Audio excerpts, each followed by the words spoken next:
الله الرحمن الرحيم، وبه نبدأ ونستعين، والصلاة والسلام على أشرف خلق الله أجمعين سيدنا محمد وعلى آله وصحبه وسلم. مرحبا بكم في حلقة جديدة في برنامج لقاءات مع نجوم مرئية وغير مرئية. حلقتنا اليوم اللي هي عبارة عن جوهرة رياضية. تعالوا بعد نرحب بشيخ المعلقين السودانيين، تعالوا نرحب مع بعض ترحاب كبير بالعلم السوداني في مجال الرياضة الرشيد بدوي عبيد. أهلا بك أستاذنا. مرحبا بك ومرحب بقناتك، وان شاء الله نقدم ما يفيد. حقيقة نحن سعيدين سعادة لا توصف، ولين الشرف انك تكون معنا في الاستضافة دي. مرحبا بك وانا الازعد، وان شاء الله نقدم شيء يعني يعمل اضافة للغناء ويعمل اضافة للمستمع من خلال ما تود ان تستخلص من الحديث. دايرين نعرف مع بعض من هو الرشيد بدوي عبيد. الرشيد بدوي عبيد الكتاب المفتوح معروف لكل إعلامي، ممكن تقول شامل، معلق، مقدم برامج، صحفي، مدرب. جميل. دايرين نعرف كيف كانت بداية مسيرتك في التعليق. لا ده طبعا مشوار طويل، وبدايات في السبعينات عبر الإذاعة السودانية. يحسب هذا الاكتشاف لفراسة أستاذنا الجليل الأستاذ علي حسن مالك، الذي يعني أعتبره الأب الروحي لي في الاكتشاف وفي اكتساب التجربة، وكل عتبات النجاح تنصف له وتنصف الإذاعة السودانية بكل ما قدمت من السبعينات داخليا وخارجيا من خلال التعليق الرياضي. برضو يعني كان لك بصمة في تعليقك في كأس العالم. 94 كأس العالم بأمريكا هي تتويج ظهور سوداني مميز لأول مرة من السودان يكون هناك معلق رياضي، وهذا كسبي للتعليق الرياضي السوداني وليس في شخصي، وكسبي للإذاعة السودانية التي قدمتني، وكسبي للتلفزيون السوداني أن يكون في المونديال الحدث العالمي الفخيم معلقا ضمن 8 من كوكبة المختارين عربيا عبر اتحاد إذاعات الدول العربية، وده تحليل ونقل 5 مباريات في كأس العالم. جميلة، مسيرة يعني مملوءة بالنجاحات. حقيقة الكل يعرف من هو الرشيد بدوي عبيد. نحن سعيدين بالاستضافة دي. دايرين انك تدينا كبسولة لكل الإعلاميين وكل المعلقين. كبسولة لكل المعلقين. التعليق الرياضي أصبح مدرسة لها فنونها ولها أدواتها، المهم إنه كل معلق يجب إنه ما يكون صورة للآخر، كل معلق يجب إنه يتسلح بالمعرفة في زمن المعلومة فيه أصبحت متاحة. نحن كنا في ظهور يعني بان فتراتنا الأولى نعاني من المعلومة، الآن العالم أصبح ما غرية مفتوحة، الآن العالم أصبح غرية، والغرية بالوسائط والحاجات الموجودة بقت تتيح للمعلق كل أدوات، وبالتالي المعلق مطالب إنه يكون كمبيوتر.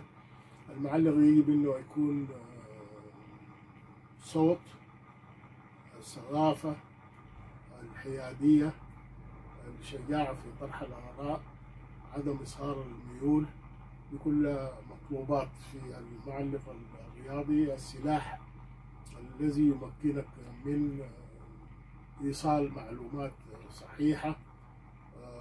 في تعليق مدرستين، مدرسة التعليق الإذاعي تختلف عن التعليق التلفزيوني اللي يعتمد على الخيال وربط كل ما يحدث. التلفزيون أنا بعتقد إنه التعليق فوقه أسهل لأنه الصورة تكمل، بالتالي أنت محتاج للمعلومة ومحتاج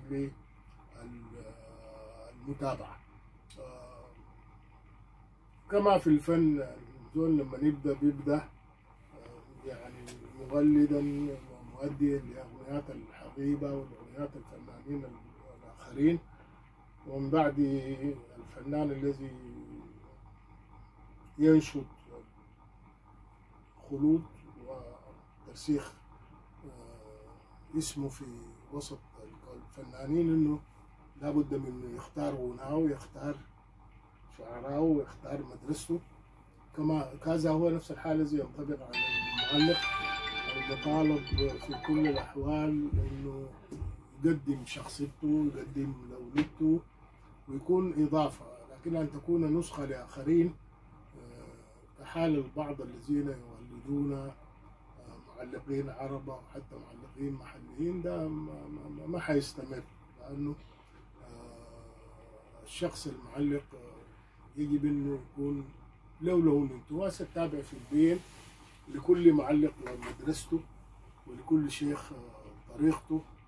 فما مقبول أصبح أنك تكون نسخة لمعلق بهذه الشكل. يعني حتى أنا نفسي لما مشيت كأس العالم ما حاولت أقلد المدرسة التونسية ولا المدرسة الجزائرية ولا المدرسة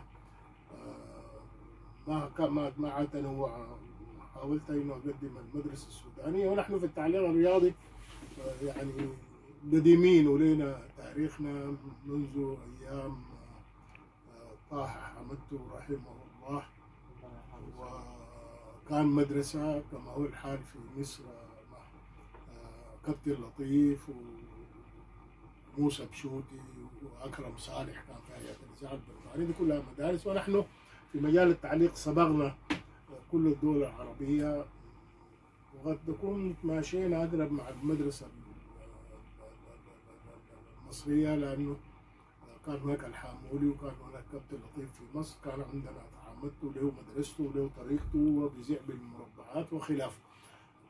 فده المطلوب من المعلق، هو المشروطات. التعليق عنده مشروطات، أولا الصوت وما فيه مجاملة، المعرفة أن تكون ملتصق وأنت تعلق على كرة القدم، يكون لك معرفة سواء كان بالممارسة، لابد أن تكون كنت ممارس لكرة القدم تعرف قوانين. ثم بعد ذلك يأتي التأهيل، والتأهيل في معرفة قوانين التحكيم عشان ما تفتي غلط في حالات تحكيمية، تلم بعلم التدريب، تاخذ كورسات في التدريب عشان تعرف مدارس التدريب ولغة التدريب وكيف يفكر المدربين، لأنك ما ممكن تقعد كمعلق تجهل هذه الأدوات وتجي تنتقد مدربين كبار من خلال تعليقك وتفتي بطرق ليه أنت ما عارف يعني أصلا ولا فصلا، وتكون فطير في تحليلك. وبالتالي دي كلها أدوات الواحد يعني مشى في مجال التدريب إلى أقصى درجة، الرخصة هي الأفريقية، وكورسات أيضا في التحكيم وكورسات في التعليق. عشان كده بتكون سلاحك هو اللي يوصلك لقلوب الناس ولأذهان الناس بأنك تكون مقنع. حقيقة نحن سعيدين أستاذنا الخبير رشيد بدر عبيد، شكرا لك كثير وربنا يديك الصحة والعافية. فأنت علم واسم يتلألأ في سماء الكرة السودانية.